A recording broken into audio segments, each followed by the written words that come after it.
blocks from level 1, which were your strikes in isolation, full control, full power, taking your blocks in isolation, taking your combination strikes, and now we start putting them together. So we get into the quintada method.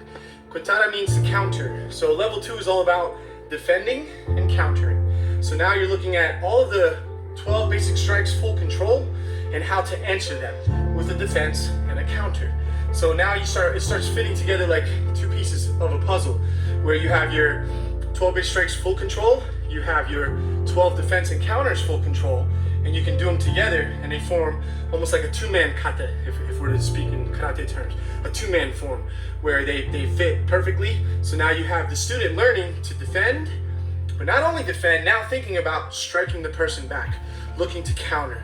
So with that comes target selection, body alignment, all the same principles and attributes from level 1 start to come alive in level 2. It seems to me that level 2 is a place where the importance of a training partner really is emphasized. That's correct.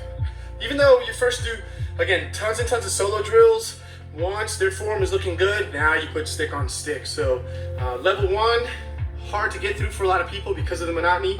Level 2 makes it a little bit easier because you are going to be putting your stick on somebody else's, and that's always the fun part of it. What do you think GM Bobby's, or what's your criteria for passing somebody through to level 3? So what do they need to have? Who do they need to be at level 2?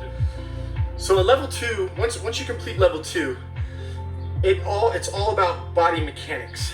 You have to have excellent posture, you have to have excellent stances, transitioning between stances, you have to have excellent control, you have to really have a focused mind. So when I look at you and you're moving and you're doing your 12 defense and counter, full control or full power, or you're semi-hitting, you're looking to see someone who fully understands themselves. Because once you get to level 3, it's all about you and someone else working together. So if you haven't got yourself together, you're gonna have a hard time level 3 doing groupings with another person. So level 2 is really the jump off point Absolutely. to this deep rabbit hole of Balintawak. Absolutely, yeah, absolutely. So again, somebody in level 2 right now, they should be focusing on what? Proper body alignment, mechanics, focus, intent of the mind. You know, when I look at a level 2 student and I see them striking, I want to see that in their mind they're thinking about hitting you hard. They're with the intent of taking you out. So the character behind it has to be very powerful, very strong, very aggressive, in the sense that, all right, I'm ready to now apply these fundamentals to the grouping system, which will now give you the real world attributes for fights. All right, so we're gonna go through a little experiment here. We got a level 7 who's going to pretend to be a level 2. All right, take it away. All right, here we go. So, attention, from my heart, welcome with respect. Basic form. I want you to get a little bit more into your knees, please. Making sure that your check hand is a little bit more aligned behind your stick. Arm is parallel, stick alignment looks awesome. All right, you ready to go? Here we go. 12 defense and counter, full control, out of basic form. Steady 1. All right, what I want you to do is go back to your basic form. And when you defend, I want you to think exactly that, defend. So when you throw that side block, it's got to come with power. At the end, contract your body almost like a sneeze. Everything goes pop. And when you come back with your punch, I want to feel the wind off that punch. Ready? Steady 1. Excellent. Good alignment there. Back 2. There you go. Good positioning of the foot. Nice alignment. Steady 3. Good. Forward 4. There you go. Elbow down a little bit. Check on that 4. Go ahead and side block and freeze. There you go. Bring this elbow in here a little more. Keep the body alignment. Good positioning of the foot. And counter. Good. Steady 5. Excellent. Back 6. Again, I need a little bit more of that power on that block. Pop, pop. Good. Forward 7. There you go. Steady 8. Nice. I want you a little bit lower on that 8. So defend and counter. Good. Back 9. There you go. Steady 10. Good. Forward 11. That's it. And steady 12.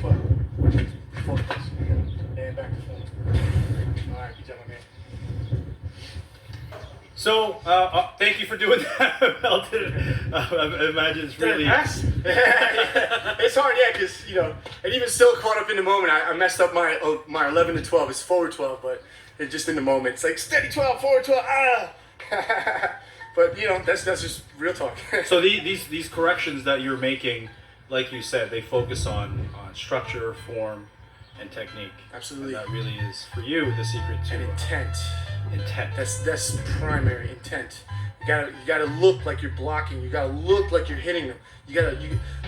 When I look at you, I don't want to question you. I don't want to question whether you're hitting someone or not.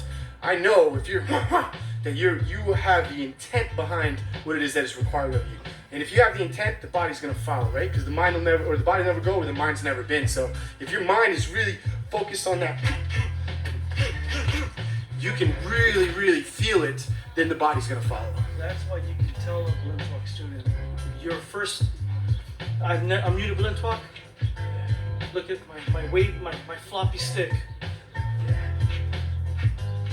It's not a, there's a big difference, and you can tell that's, sorry to interrupt, but that's one of the hardest things as an instructor is just like, no, it's a look, it's a flare, it's a energy, you gotta give that. You can't just defend and counter. No, you gotta defend, counter fast. You can spend all that, you're like, why are we still doing this? Because it's not perfect. So one of the advantages I have teaching karate all my life is that it's a concept called kime, and kime is the expression of energy at the delivery of a technique. In Chinese art, it's called fajing. So it's that moment where your full body contracts, similar to a sneeze. Pow! And so because I train a lot of karateka, that part is a lot easier for me to translate it into my students. But if you've never dealt with that kind of energy, relaxation contraction concept, it's going to be harder. So if you're finding yourself at level 1, level 2, struggling to do that, just think of some basic blue collar stuff, like a sneeze, when you go boom, or when someone startles you, and you go ah, and your whole entire body contracts. That is the moment that you need to strike, you need to defend, you need to counter, you need to squeeze your body with that kind of physiology behind it, and you're gonna be more powerful. You look cleaner too. It just looks good. It looks real good. It looks clean.